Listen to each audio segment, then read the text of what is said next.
Assalamualaikum warahmatullahi wabarakatuh. Perkenalkan, saya Nada Nabila dari kelas 3B Prodi Radiologi Semarang, program Diploma 3. Di sini saya akan mempresentasikan suatu artikel mengenai media kontras pada MRI dengan judul Analisis Teknik Pemeriksaan MRI Cruris pada soft tissue dengan kasus tumor di Rumah Sakit Premier Surabaya. Nah, mari kita mulai. Yang pertama adalah MRI. Apa sih MRI itu?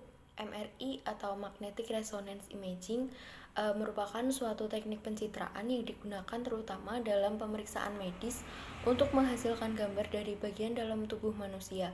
MRI ini didasarkan pada prinsip-prinsip teknik resonansi magnetik. Yang kedua yang akan kita bahas adalah mengenai kelebihan dan kekurangan dari MRI. Untuk kelebihannya, MRI ini jika dibandingkan dengan modalitas pencitraan lain, tidak menimbulkan rasa sakit dan tidak menggunakan radiasi pengion. Kemudian pada MRI ini juga menghasilkan resolusi yang baik pada jaringan yang lunak. Oleh karena itu, modalitas MRI ini dipilih untuk menilai kelainan pada jaringan lunak seperti otak, otot, sumsum tulang belakang, persarafan, dan muskuloskeletal. Kemudian untuk kekurangannya, ini terletak pada waktu pemeriksaan yang relatif lama jika dibandingkan dengan modalitas yang lain.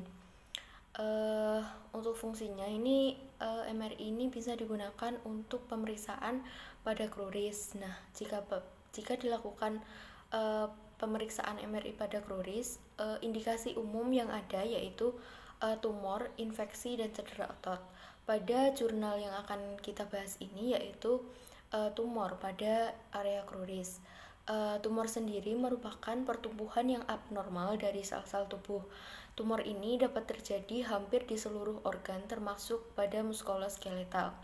Tumor muskuloskeletal ini dapat bersifat jinak ataupun ganas, di mana tumor primer ini biasanya bersumber dari unsur-unsur tulang atau soft tissue itu sendiri.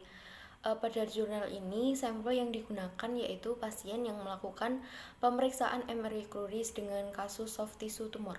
Kemudian untuk tata laksana pemeriksaan MRI cruris di Rumah Sakit Premier Surabaya ini meliputi persiapan alat dan bahan, persiapan pasien, dan posisi pasien dengan memperhatikan protokol scanning. Yang pertama yang akan kita bahas yaitu mengenai persiapan alat dan bahan. Untuk alat dan bahannya itu ada pesawat MRI Philip 3 Tesla, selimut, alat fiksasi, anterior coil, emergency bell, operator konsol, dan gadovis. Berdasarkan sumber lain yang saya baca, gadovis ini merupakan kontras paramagnetik untuk MRI. Kemudian opasitasnya ini akan lebih baik jika tidak digunakan lebih dari 15 menit. Setelah itu, jika setelah selesai dipakai, jarum gadovis ini tidak boleh dipakai 2 kali dan sisa kontras yang ada lebih baik dibuang. Kemudian efek samping dari pemberian kontras ini adalah pasien bisa mengalami mual-mual, reaksi mukosal, pusing, panas dingin, hingga pingsan. Kemudian untuk persiapan pasiennya, sebelum dia melakukan pemeriksaan, pasien dianamnesa terlebih dahulu oleh dokter radiolog. Pasien diinstruksikan untuk mengisi inform consent dan pasien diinstruksikan untuk melepas semua perhiasan ataupun barang yang bersifat logam dan elektronik. Kemudian pasien mengenakan pakaian khusus untuk pemeriksaan dan pasien diedukasi mengenai apa saja yang akan dilakukan selama pemeriksaan. Untuk teknik pemeriksaannya sendiri, pasien diposisikan supaya di atas meja pemeriksaan dengan posisi feet first atau bagian kaki yang nantinya akan terlebih dahulu masuk ke dalam gantry. Kemudian kaki pasien diposisikan lurus dan diletakkan anterior coil itu diletakkan pada cruris pasien. Kemudian pasien diberi selimut, headphone, dan emergency bell. Kemudian digunakan alat imobilisasi bila diperlukan dan diatur sentrasi di pertengahan osa cruris. Kemudian objek dimasukkan ke dalam gantry. Kemudian radiografer menginput data pasien secara lengkap dan memilih protokol sekuen yang akan digunakan. Kemudian scanning survei untuk planning pre-kontras dimulai. Selanjutnya dapat mengatur potongan untuk masing-masing sekuen. Sekuen yang digunakan berupa pembobot-bobotan T1 dan T2.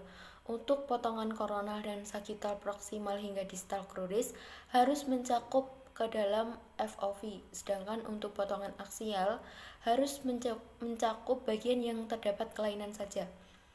Setelah diperoleh gambaran prekontras, pasien disuntikan oleh kontras gadovis oleh perawat radiologi. Setelah diinjeksikan kontras scanning, dilakukan scanning post kontras. Jika scanning post kontras telah selesai dilakukan, maka pemeriksaannya telah selesai. Kemudian manfaat media kontras pada pemeriksaan MRI kasus tumor ini adalah untuk membantu dalam menegakkan diagnosa dan memberikan informasi diagnostik tentang klinik. Proses penyuntikannya ini seperti yang saya bilang tadi, yaitu dilakukan oleh perawat. Dan dengan media kontras ini kita dapat mengetahui jenis tumor apa yang diderita, batasan dan bentuk massa serta metastasenya. Mungkin untuk media kontras pada MRI ini, kontras gadolinium itu mempengaruhi waktu relaksasi T1 dan T2 yang menjadi lebih singkat. Hal ini menyebabkan meningkatnya sinyal T1 dan T2 sehingga jaringan yang bersifat patologis menjadi enhancement. Dan pada kasus menjadi enhancement ini dalam artian jika terdapat patologi akan teridentifikasi dan terlihat dengan jelas. Mungkin sekian pemaparan dari saya. Apabila ada kurang lebihnya mohon maaf. Sekian, wassalamualaikum warahmatullahi wabarakatuh.